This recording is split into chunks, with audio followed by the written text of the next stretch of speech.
Hello everyone, and this is my review for TNA Impact Wrestling on September 22nd, 2016. And well, this is one of the final shows before they go into the Bound for Glory. They have the Bound for Glory pay-per-view. You have this week's and then next week's episode, and then you have Bound for Glory next Sunday. They started off the show, obviously, with a quick video package from what happened the week before, but they started everything when they got into the Impact Zone via doing two matches with both of them being towards the Grand Championship. The first match was Eddie Edwards versus Drew Galloway. And I'll be honest with you, the way they're doing this format, it's kind of growing on me. Mainly because it's still unique in its own way of doing everything. This time, like with Eddie Edwards and Drew Galloway, they had the split decision going for them. And they also had the aspect that throughout the entire match, you could tell the sense of urgency between the two of them, especially in the third round, trying to finish the match and not have it go to the judges was a big thing. It was a big thing for them. So overall, that match actually came off rather good. And if you do take a look at how the format is, it's like 3 rounds, and each of them are 3 minutes. More than likely, most of these matches go anywhere from like, if they go all night, if they go to the all 3 rounds, would be like 9 to 15 minutes tops. So it's very good for a TV match. I'm not sure how it's going to come off with the pay-per-view style, where it's going to have a different feel with the pay-per-view style than for the TV. Like, it makes good for TV, but who knows how it's actually going to be for pay-per-view. We'll find that out with the Bound for Glory pay-per-view.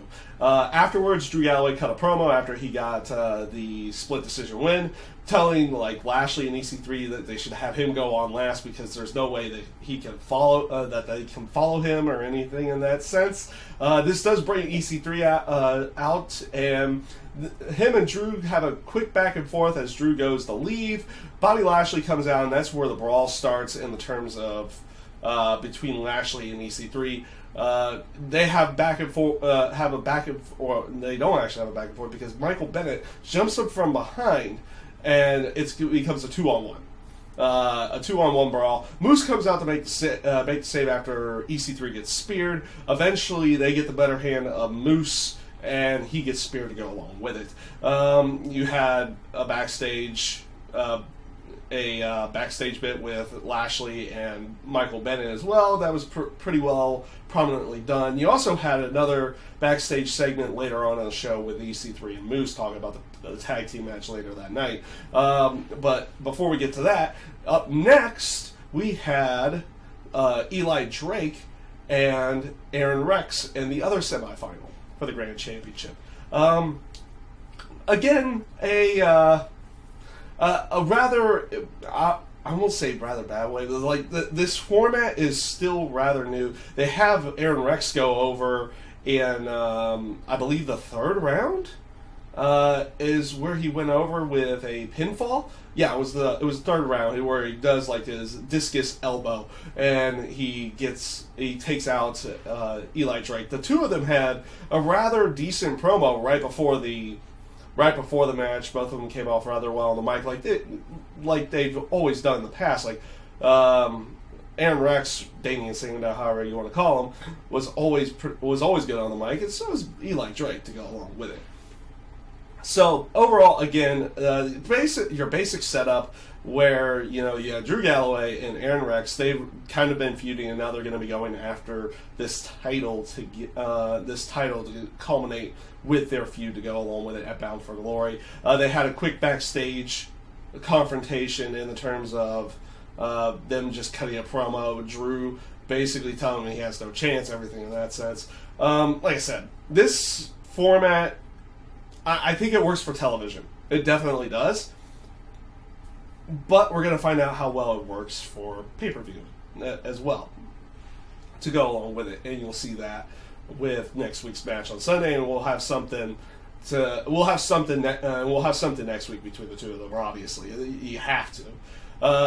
Now let's get into this whole decay and the Broken Hardys, or Brother Nero and Broken Matt Hardy, I guess Broken Rebby Sky now to go along with it. You have a backstage promo with Decay talking about the Great War, and you have Vanguard 1 flying in and trying to, impede on the Decay promo, and it's like, okay, all of a sudden they recognize Vanguard 1's there, and what is it? They pop up the hologram with Senior Benjamin just showing the shovel with Delete on it. I can't tell you how much I'm actually enjoying this. This is maybe it's an aspect of the fact that I love cheesy and hokey like horror films, that this is coming off that way, and just in how Matt Hardy's been coming off and everything like that. It's just something I've always liked, and they're pulling it off quite well here. You had an in-ring segment a little bit later on where you had Decay cutting a promo, and it was the reverse roles this time around, where Matt and Jeff show up in the crowd like Decay had been doing the past few weeks, and these two factions cut a really good promo talking about this whole aspect of the Great War and what it's supposed to be about. Like, I feel like the one downside of this is that the crowd's not going to get to see any of this live. It's going to be something that they tape later on, and it's going to be shown at Bound for Glory and everything like that, because it's supposed to be the whole world is the playground and everything in that sense. Or they could go really out there. It's like, have the match start in the arena and have them leave the arena and have something that was pre-filmed later for later portions of the match, showing them going to like all different locales and everything like that, and just making this as cheesy and hokey as possible. And I think it would come off really, really good that way. But that's only my personal opinion. A personal opinion about it. More than likely, like I said, I think it's going to be something that happens throughout the entire arena, or it's going to be something that they completely tape. We don't know how this is going to go. We're waiting to see how this is going to go at Bound for Glory, and it should be a very interesting way of going. It ends up with the Hardys, with Rebby attacking Rosemary as both Abyss and Crazy Steve were tied up on the ring post. The lights went out, and all of a sudden when they come back, Rebby's in the ring, and Abyss and Crazy Steve are tied up. And that's how everything goes off, and in that sense, and how they finish everything going into it. Again, I enjoyed it. It was a lot of fun. It was one of those few moments where you say, you know what, that's hokey as all everything, but it was good. It was one of those good hokey moments. You also had DJZ going up against Trevor Lee for the X Division title. DJZ comes out and he basically issues an open challenge for anyone to come out there and have a match with him for the X Division title. Trevor Lee is the one that accepts it, and typical X Division at that point. Like, the only real craziness about the X Division is that there's no match right now for Bound for Glory. They have no story. They have no nothing.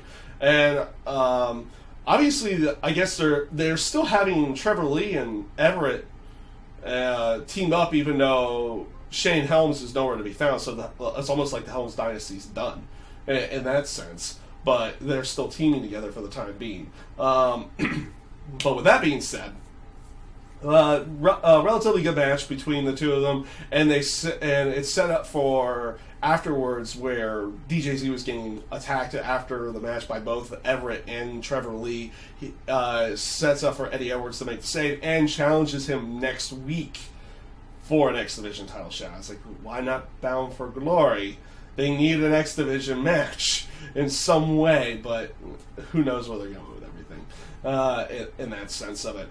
Up next, you had Maria with the public workout. They had a couple of backstage segments with Maria and Allie, where Maria's doing her typical putting down Allie and everything in that sense, but saying, like, I have this public workout tonight, so you need to find the opponent and get them here and everything like that. So they go out there for the public workout, and obviously it comes off to the point of obviously Maria got her to just get a rather weak opponent, and one that she could beat up really quickly and everything in that sense. And then Maria asked for the next one, and it was like, no, I only got the one. But another person comes out and just starts doing all these crazy, like, hokey-esque, like, martial art kicking and everything, like you would expect from a bad martial arts film. And then eventually gets revealed that it was Gail Kim. Gail Kim had gotten out there. She tries to get her hands on Maria. She gets attacked by Sienna, and she lays out Sienna to end that portion of the segment. Like I said, they've done a really good job of this whole aspect that Maria has really not been challenged in the terms of, well, she's been challenged in the terms of verbally, but she's never been challenged physically in any way. And like, no one's really gotten their hands on her and gotten theirs, and they built it up in such a way that it's probably going to come off rather good at Bound for Glory. That's how my personal opinion is going on about it. I know Maria's not that bad in the ring to begin with, so we'll see how everything comes off at the pay-per-view. But like I said, the way they built this up, it's like this is Gail Kim finally getting her revenge that she's never been able to get throughout the entire time, and she's going to be going for the Knockouts title against Maria at the pay-per-view.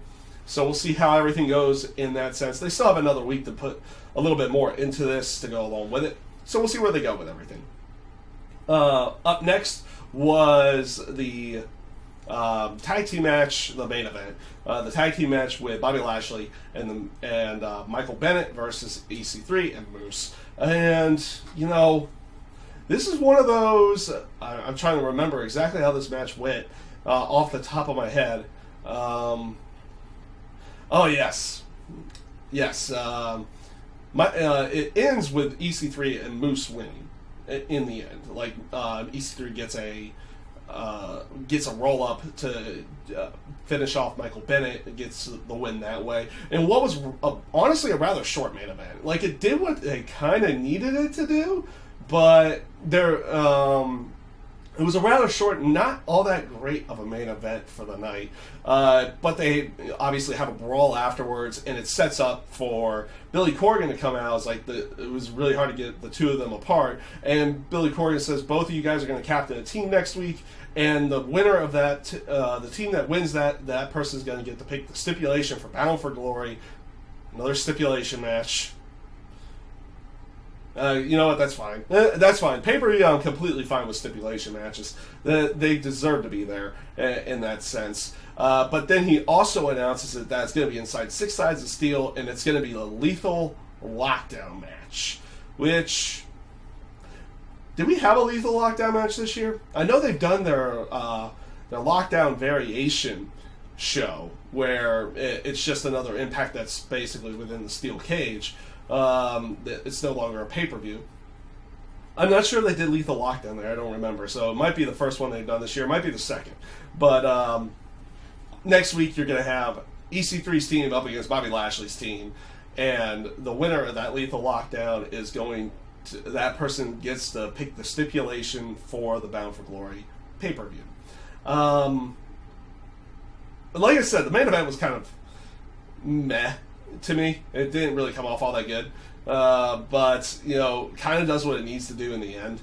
Overall, I thought the show was actually rather enjoyable. The main event was the only thing that really didn't do much of anything in the terms of being entertaining to me in any way. And they set up for Lethal Lockdown next week to go along with it. But overall, the show was a rather good one. I did thoroughly enjoy a bunch of the stuff. They keep teasing this whole aspect of Allie getting put down by Maria, and like, when's Allie going to turn on her? This whole new format with the Grand Championship is an interesting one, and we'll see how they work that throughout the upcoming weeks after Bound for Glory to go along with it, because obviously they've been doing everything to set up the new Grand Champion, so you have this tournament. But are you going to have a match or something each week that's maybe not for the title, but it sets up for the next title match, or is it only going to be for the title every single time? Like, we have to wait and see where they go with everything for this particular aspect of that. And then, of course, the Hardys and Decay segment. I thought it was rather good. I thought it was honestly rather good. So I thoroughly enjoyed that. So with that being said, they got one more show before Bound for Glory. So we'll see how that comes off next week. And that is my review this week for the TNA Impact Wrestling. I thank you guys for watching, and I hope you have a great day.